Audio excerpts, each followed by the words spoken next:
I'm Kathleen Sams with Red Heart Yarns, and we're going to talk about the basics of sock making. Now, we've already reviewed the art of sock making, and now we're going to talk about the basic steps. There are 8 basic steps to constructing a sock. Now, first of all, when you start out, it'll tell you how many stitches to cast on, and you need to divide them between 3 needles. Now, this sock has actually been partially done, but this is what your work is going to actually look like. You're going to be working around on 3 double point needles, and you'll have a 4th one that you'll be working with. Now, to begin, like I say, following your pattern, it'll tell you to divide your stitches on your 3 needles, and you'll have to have your 4th one for working. And you're going to start off with your rib. So your rib could be knit 2, purl 2. It could be knit 1, purl 1. Usually they are even numbers, but follow your pattern on the occasion that it, may be an odd number in there. It'll tell you how long that you need to work your ribbing or your cuff. This could be a couple of inches or the entire length of the leg.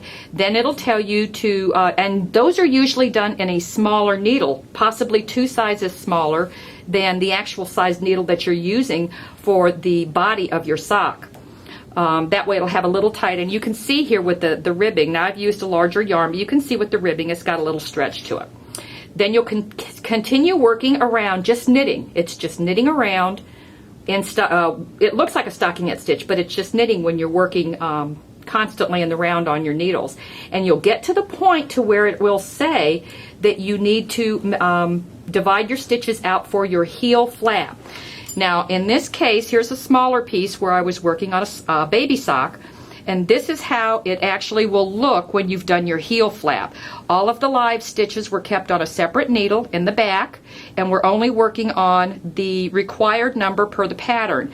And just a little tip, something I have discovered, generally the heel is half the number of stitches that you have for the sock body. So this would be, like I say, what your heel would look like. Now, we also have a section here. I'm going to show you how to do this on a larger yarn so it'll show. Now, pretend this is your heel flap and you've got it completed, and this is actually where you're working back and forth too, where you're knit 1 row, purl 1 row, and you're always slipping the first stitch. One of the things that's nice about slipping the first stitch is you can see here. Can you see where they make just the little V's right there? And this is very easy for you to come back and pick up your stitches when it's time to do your gusset and your inset. All right, so we're going to start off, and what we're going to do now to shape where you come to your instructions, it says turning the heel. This is where some people tend to have issues. It's actually working short rows or a partial row, and it may not say that in the pattern. Just follow your pattern based on the number of stitches. One of the things I have found myself is I look at the number of stitches I have, and to make a good turn on the heel, and that's where it's actually going to turn to go around your heel. So you're going to have to work short rows to decrease your stitches. I like to have 4 stitches left on each side as we're turning. So we're going to work across part of it, and 3 stitches before that because you're going to be decreasing, and then 1 stitch. So to make that less confusing, let's go across this row. So I'm going to slip that first stitch, then I'm going to knit across, get a couple of stitches here, and I believe I'm working on 16 stitches here for this heel. And again, they'll vary based on your pattern. Okay, where are we? 1, 2, 3, 4, and then I need 3 prior, 5, 6, 7, so I've got to knit 1 more. All right, now I have 7 stitches. What I need to do here is knit these 2 together,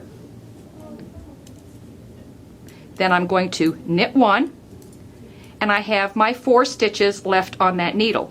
Slide those down so they don't come off, and we're going to turn at this point. This is what's considered a short row or a partial row. And now we're going to slip that first stitch, and I also have discovered on the knit row, if you slip knitwise, on the purl row, if you slip purlwise, that will give you the nice edge. All right, so we're going to slip that one, and we're going to purl across again wanting those 4 stitches remaining at the end, plus the 3 that we have to use for our decrease. So I may have gone too far. 1, 2, 3, 4, 5, 6, 7. There's our 7. So what I want to do is purl those 2 together, and then we're going to purl this one. All right, and that is our first 2 rows where we're actually turning, and you can see here where you're starting to get that in. Now you repeat that back and forth, picking up, you see the little gap here? So as you work across on your next row, you're going to these 2 stitches, pick up the last one and this one that was left, knit those 2 together, then knit 1. So you're down to 2 stitches. So you're just constantly decreasing and turning until you've worked all your stitches. And this is actually what you got here. You can see where you're turning your heel, and as you complete it, see this just wraps right around your heel. So that's what turning a heel is. All right, now when you get to this point, then it'll tell you how you have to come back in and pick up the stitches on the side, which is why I was saying it's great with the slip stitch. This is where you're going to have to count. So it may tell you exactly how many stitches you need to pick up.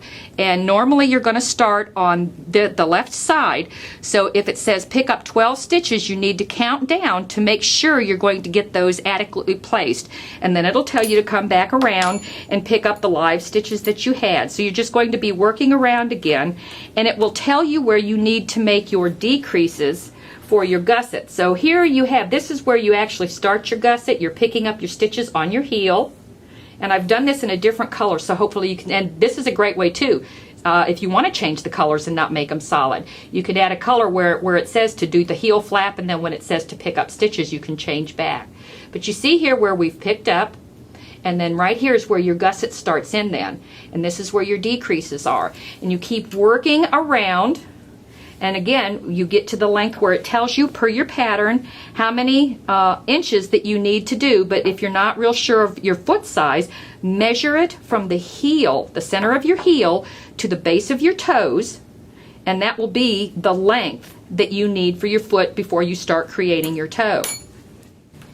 Now the toe is usually divided again back into the 3 needles, and you're going to see the number 1 needle and number 3 needle have the front section or back, and then there's on the second needle you're going to have more stitches. Now what you need to do to shape your toe, you're going to knit across to the last 3 on there, knit 2 together, and then you knit 1, and then you come over here and you're going to do a decrease again, knit across to the last 3, do a decrease, and then here again on the side. So you need to keep in mind you have to have 4 decreases on both ends to shape your toe.